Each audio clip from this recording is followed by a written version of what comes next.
ഡൽഹിയിൽ സമരം ചെയ്യുന്ന വിദ്യാർത്ഥികൾക്ക് നേരെ പോലീസ് നടത്തിയ അതിക്രമത്തിനിടെ അവശനിലയിൽ ആശുപത്രിയിൽ എത്തിച്ച 2 കുട്ടികളെക്കുറിച്ച് ഇപ്പോൾ വിവരമില്ലെന്ന് മലയാളി ഡോക്ടറുടെ പരാതി. കുട്ടികളെ അഡ്മിറ്റ് ചെയ്തെന്ന് സ്ഥിരീകരിക്കാൻ പോലും ഡൽഹി RML ആശുപത്രി തയ്യാറാകുന്നില്ലെന്ന് ഡോക്ടർ ഐശ്വര്യ അക്ഷയ് ന്യൂസ് മലയാളത്തോട് പറഞ്ഞു.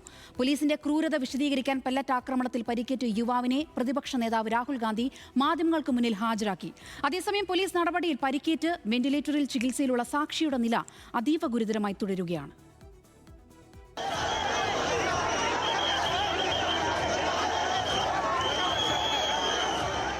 CJP സമരത്തിനെതിരെ ജന്തർ മന്ദറിൽ പോലീസ് നടപടി നടന്ന ദിവസം കുഴഞ്ഞു വീണ 2 കുട്ടികളെ ദില്ലി RML ആശുപത്രിയിൽ എത്തിക്കാൻ ഡോക്ടർ ഐശ്വര്യ അക്ഷയും ഉണ്ടായിരുന്നു. സമരമുഖത്ത് വൈദ്യസഹായം നൽകുന്ന സന്നദ്ധ സംഘത്തിലുള്ള ദില്ലി സഫ്ദർജംഗ് ആശുപത്രിയിലെ ഡോക്ടറാണ് ഐശ്വര്യ. ആശുപത്രിയിൽ എത്തിച്ച കുട്ടികളെപ്പറ്റി പിന്നെ ഇതുവരെ ഒരു വിവരവുമില്ല. വളരെ മോശം അവസ്ഥയിലാണ് അവരെ എത്തിച്ചത്.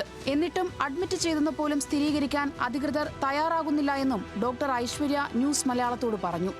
അങ്ങനെ ഒരു പേഷ്യൻസ് ഇവിടെ ഉണ്ടോ എന്ന് തന്നെ അവർ കൺഫേം ചെയ്യുന്നില്ല. ഞങ്ങളുടെ ഗ്രൂപ്പിൽ ഒരു 500 ഡോക്ടേഴ്സ് ഉണ്ട്. ആ 500 ഡോക്ടേഴ്സിനെ കൊണ്ട് അന്വേഷിച്ചപ്പോൾ കുറേ പേര് പറഞ്ഞു അങ്ങനത്തെ പേഷ്യൻസിനെ ഇവിടെ അഡ്മിറ്റ് ചെയ്തിട്ടേ ഇല്ലാന്ന്. കുറേ പേര് പറഞ്ഞു റെസിഡൻസിനോടെല്ലാം പറഞ്ഞിട്ടുണ്ട് അങ്ങനത്തെ ഇൻഫർമേഷൻ ഒന്നും പുറത്തു വിടരുതെന്ന്. സോ ഇതിനു മുൻപും ആ ആൾക്കാർ ആരാന്ന് നമുക്കറിയില്ല. കാരണം അവരുടെ കൂടെ വേറെ ആരുമില്ലായിരുന്നു. അവരുടെ ഒരു ഡീറ്റെയിൽസും ഇല്ല നമ്മുടെ കയ്യിൽ. പരിക്കേറ്റ് ആശുപത്രിയിൽ പ്രവേശിപ്പിച്ചവരെ സംബന്ധിച്ച് സമരത്തിന്റെ സംഘാടകർക്കും യാതൊരു വിവരവും ഏകോപനവും ഇല്ലെന്നും ഡോക്ടർ ഐശ്വര്യ. പോലീസ് നടപടിയിൽ ഗുരുതരമായി പരിക്കേറ്റ് ഡൽഹി റാം മനോഹർ ലോഹ്യ ആശുപത്രിയിൽ ചികിത്സയിലുള്ള പെൺകുട്ടി സാക്ഷിയുടെ നില ഇപ്പോഴും മാറ്റമില്ലാതെ തുടരുകയാണ്. സാക്ഷിയുടെ മാതാപിതാക്കൾ മാധ്യമങ്ങളുടെ മുന്നിലെത്താതിരിക്കാൻ കനത്ത കാവലാണ് പോലീസ് ആശുപത്രിയിൽ ഏർപ്പെടുത്തിയിരിക്കുന്നത്. പോലീസിന്റെ പെല്ലറ്റ് ആക്രമണത്തിൽ കണ്ണിൽ ഈയക്കട്ട തറച്ച് ഗുരുതരമായി പരിക്കേറ്റ സാഹിൽ എന്ന 19-കാരനൊപ്പമാണ് പ്രതിപക്ഷ നേതാവ് രാഹുൽ ഗാന്ധി ഇന്ന് മാധ്യമങ്ങളെ കണ്ടത്. സാഹിലിന്റെ വലതു കണ്ണിന്റെ കാഴ്ച തിരിച്ചു കിട്ടുമോ എന്ന കാര്യത്തിൽ ഡോക്ടർമാർ ഇതുവരെ ഉറപ്പു നൽകിയിട്ടില്ല. ദേശീയ പതാകയേന്തി സമാധാനപരമായി പ്രതിഷേധിക്കുന്നതിനിടയിലാണ് സാഹിലിന്റെ കണ്ണിൽ പെല്ലറ്റ് തറച്ചത്. നീതിക്കായി ഇനിയും പോരാട്ടം തുടരുമെന്ന് സാഹിൽ.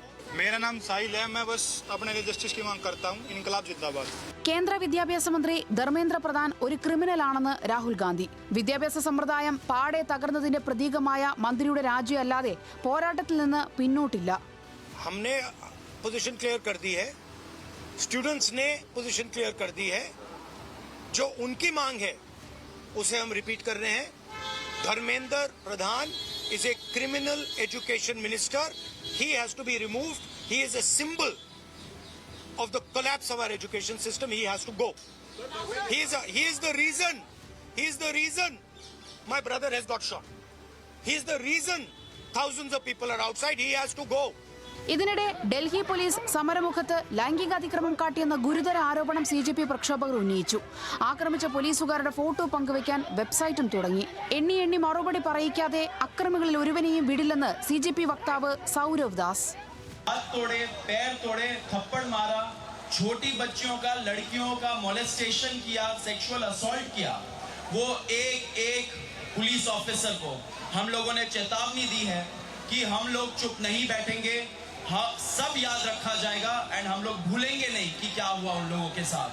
ജന്തർ മന്ദറിലെ വിദ്യാർത്ഥി സമരത്തിന് യുവജനങ്ങളുടെ പങ്കാളിത്തം ഇന്നും കുറവല്ല. ഇന്ത്യയുടെ വിവിധയിടങ്ങളിൽ നിന്ന് ആളുകൾ ഒഴുകിയെത്തുന്നു. ഭക്ഷണപ്പൊതിയും കുടിവെള്ളവുമായി സഹായവുമായി എത്തുന്നവരും അനവധി. ക്യാമറ പേഴ്സൺ അരുൺ ഹോണികനൊപ്പം ഷബ്ന, ന്യൂസ് മലയാളം.